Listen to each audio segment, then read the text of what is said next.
Hi guys, it's Sam and this is my spoilery gush on Elantris by Brandon Sanderson. As I said, this video will have spoilers in it, so if you haven't read this book, go and check out my spoiler-free review, which will be linked. So as I've said in my wrap-up and in my review, I was blown away by this book because I thought I wasn't going to like it as much as I did. I liked how politically driven it was. I loved watching them navigate different parts of this world and different political systems within this world. At times at the beginning I was like, oh, I just want to get back to like Raoden and like Elantris, but as time went on, I loved all the stories equally, and I loved seeing especially Serene navigate everything and her spunk, and just, I love that she was such a better character than Vin from Mistborn. Like, I was so skeptical when she first started. I was like, oh god, are we gonna have another Vin? Because this was written obviously before Vin, and Vin, I feel, was kind of a writing disaster.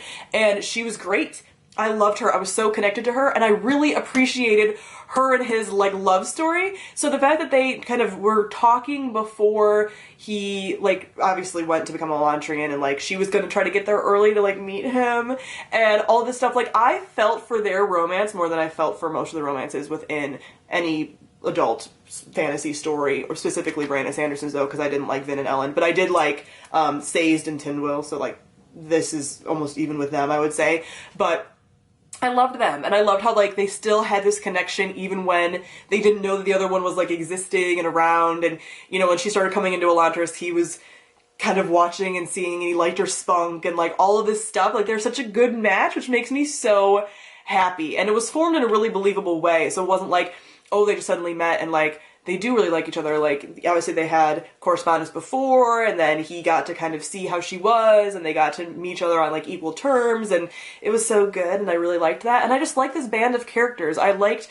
the little group that Serene built and that he had built before, and, like, all of their little personalities, and I was sad when any of them died, and, like, I liked how, like, all the little cast of characters, whether it was within Elantris or out of Elantris, like, they really felt real and, like, part of the story, and I really, really enjoyed that. I also really enjoyed the magic system in here with the symbols, and how, like, there was this earthquake that caused magic to kind of be eliminated for a while because you had to change. It was so scientific, and the way that you had to, like, change the different symbols to get a certain thing, and all of that was really interesting. I still don't quite understand how he fixed it in the end.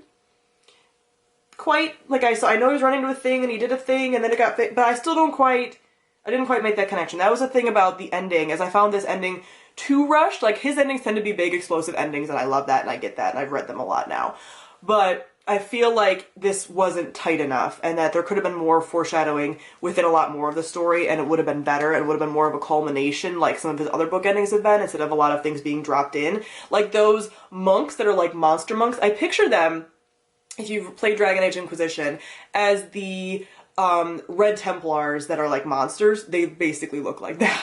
So I was like, that, I can see that, okay, but there wasn't a ton of hints of that. Obviously the priest would talk about his past in that monastery and then being kind of like scary, but there wasn't enough hints of that. And I also don't really understand the motivations of Dilaf, however his name is. It makes me think of Pilaf now that I'm saying it out loud. When you're reading something and then when you say it, it sounds completely different sometimes in my head. So I didn't understand his motivations. Like, why would he allow the priest to come and, like, even try to do stuff, and then, if he's gonna just slaughter everyone anyway? Like, he could have slaughtered everyone earlier. Like, why let the priest try to do his, like, political stuff and scheming when you could have killed everyone, like, a long time ago? And, like, it didn't make any sense, really. Like, why even allow that?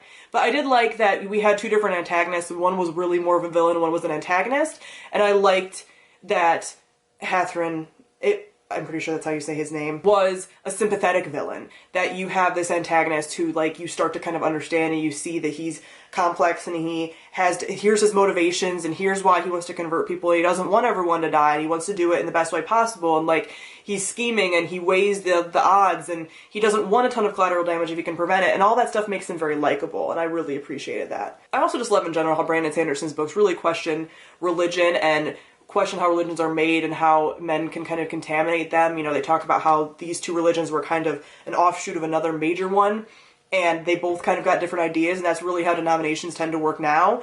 And, like, the competition between them, and how everyone thinks they're right, and all that stuff, and how you should, like, be doubtful, and, you know, that there's no real one truth, and all that stuff, and how he made the Elantrians not feel like pagan gods, really, and, like, they were really sympathetic as well, and they were really good people. It wasn't like the very typical, oh, you have these perfect immortals and they're all awful. Like, they were all generally pretty decent people, it sounds like. So it was a really interesting difference, and I just really like when fantasy books in general have religion in them because it gives them more of a realistic edge to me. Lots of societies, almost all of societies, are built on some kind of religion, so having that element makes sense and makes the worlds feel more based in reality, even though they are fantasies. So I'd be really interested, because I think he's going to continue something in Elantris later on, but I would be really interested to see what the future of this world holds and how it does connect to the Cosmere. As I get more and more Cosmere books under my belt, I get very excited about how I'm going to see all the connections and kind of like read all of the theories about how they intersect. It was cool to see Hoid mentioned by name in here, because I've seen him, so I read Warbreaker, and he appears in Warbreaker and mentions Elantris.